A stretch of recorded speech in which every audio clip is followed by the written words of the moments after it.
কারণ আপনি যদি এটা শুনেন, শোনার পরে গুরুত্ব দিয়ে যদি আমল করেন, তাহলে আল্লাহ রাব্বুল আলামিন আমার জন্য কিছু রেখে দিবেন।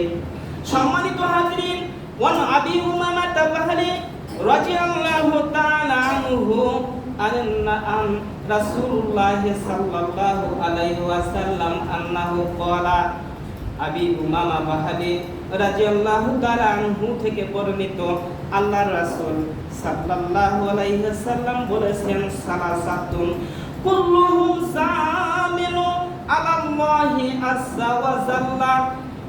তিন শ্রেণীর লোকের প্রত্যেক ব্যক্তি মহান আল্লাহ রাব্বুল আলামিনের উপর দায়িত্ব আছে। তিন ব্যক্তির উপর, ওই তিন ব্যক্তির জিম্মাদারিত্ব মহান আল্লাহ রাব্বুল আলামিন নিয়েছেন।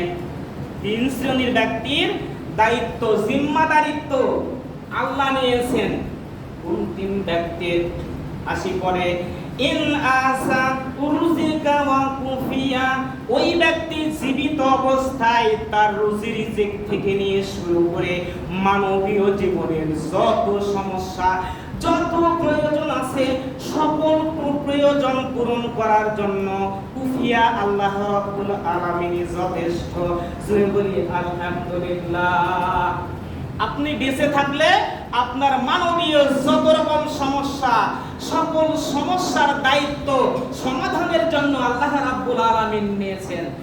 আর আপনি যদি মারা যান, ওয়া ইন্নাকা আদখালাহুল্লাহুল জান্নাহ, আর আপনি আমল করার পরে যদি মারা যান, তাহলে আল্লাহ রাব্বুল আলামিন সরাসরি আপনাকে জান্নাতে দাখিল করবেন। সূরা বলি আলহামদুলিল্লাহ। পরের অন্যায় পেতে হবে না ভাই, ওটা আপনাকে দিতে হবে। আপনার নেকি, এই নেকিগুলি সব দেওয়া লাগবে। এক ফেরেশতা আল্লাহ রাব্বুল আলামিনের কাছে বলবেন, আল্লাহ, এই ব্যক্তি অত্যন্ত পরহেজগার ছিল দুনিয়াতে, এর নেকি পাহাড় সমান, আবার দফতর দফতর নেকি আমি দেখতেছি।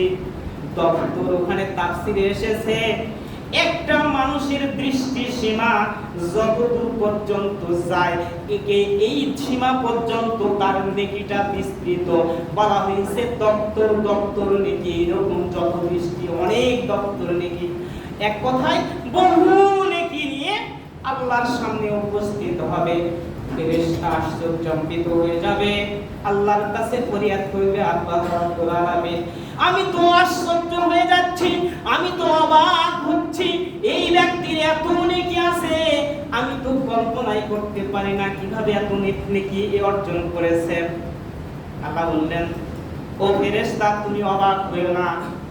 পৃথিবীর বুকে কে গরিব মানুষ, অসহায় মানুষ, এই জ্ঞানী ব্যক্তি ছিল, তাকে ফাঁকি দিয়েছে, তার জমি রেকর্ড করে নিয়েছে, তার ধন সম্পদ অন্যায়ভাবে রক্ষণ করেছে, তাকে ফাঁকি দিয়েছে, সব ব্যক্তিকে তুমি একবারে ডান দিয়ে ডাকো। তখন ফেরেশতা বলবে, তোমরা কে কোথায় আছো? এই লোকের কাছ থেকে পাওনাদারের রাখে কে আছো? একটু আসো তো। সম্মানিত হাজিরিন, রিলিফ কন্ট্রোল যে ভিজিএফ এর সাইল গুলো নাই, স্যার কি লাইন লাগায়, লাইন দেয় না? এই রকম নেককার ব্যক্তির আমল নামার চতুর্দিকে ঘিরে ধরবে আল্লাহ, আমি পাবো, আমি পাবো, আমি পাবো, আমি পাবো, এইভাবে তারা বলতেই থাকবে। ফেরেশতা আল্লাহর কাছে বলবে, আল্লাহ, এই অনেক নেকি, কিন্তু এর অনেক পাওনাদার আছে, দুনিয়াতে অনেক অন্যায় অবিচার করেছে, জুলুম করেছে, এখন আমি কি করতে পারি? আল্লাহ রাব্বুল আলামিন বলবেন, অর্থ দেওয়ার আর কিছুই নাই। ওয়াত্তাকু ইয়াওমান লা তাজজি নাফসুন আন নাফসিন শাইআন ওয়া লা ইউকবালু মিনহা শাফাআতুন ওয়া লা ইউখাযু মিনহা ওয়া লা হুম ইউনসারুন। সেটা চিনবে না, বইয়ে চিনবে না, আপনার কোন আত্মীয় স্বজন কেউ চিনবে না। ওই দিনের জন্য ভয় করার কথা আল্লাহ বলেছেন, ভয় করে অন্যায় থেকে দূরে থাকার কথা বলেছেন। ও ভয় করেনি। আল্লাহ বলবেন, দেখো, যে যে পরিমাণ পাবে ঠিক সেই পরিমাণ নেকি ওই নেকির থেকে ওদেরকে দিয়ে দাও। দিতে দিতে শেষ পর্যন্ত একটা পর্যায়ে পৌঁছে যাবে, ওই ব্যক্তির আমল নামা নেকিগুলি সব নিঃশেষ হয়ে যাবে, কিছু আর থাকবে না।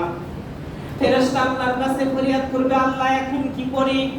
ওর নেকি শেষ, কিন্তু পাওনাদার তো অবশিষ্ট এখনো রয়েই গেছে, অনেক পাওনাদার আছে, আমি কি করব আল্লাহ?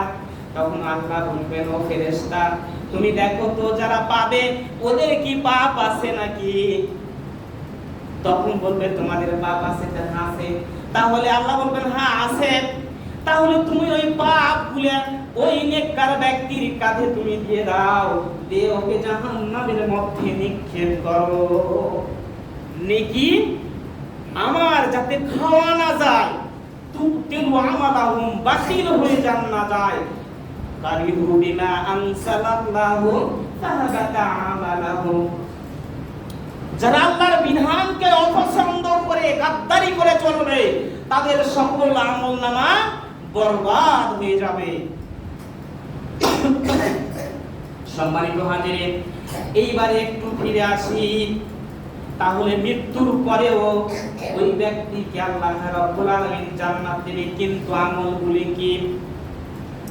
মান দাখালা বাইতাহু বিসালামিন ফাহুয়া জামিন ওয়ালাল্লাহি আযজা ওয়া জাল্লা। স্মরণ করে আমাদেরকে, লজ্জা পায় আমরা। আপনারা কে কে আছেন বাসায় ঢুকতে সালাম দেন? আলহামদুলিল্লাহ। বাসায় ঢুকতে সালাম দেওয়া লাগবে, এ আমল কঠিন না? কঠিন না। তাহলে এই সুবিধাগুলি আল্লাহ রাব্বুল আলামিন আপনাকে দিবেন।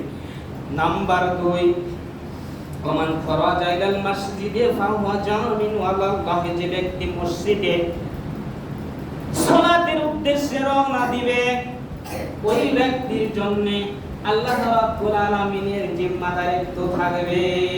দুনিয়ার সব দেখা এবং পরকালে জান্নাত দেওয়ার জিম্মাদারিত্ব আল্লাহর আছে।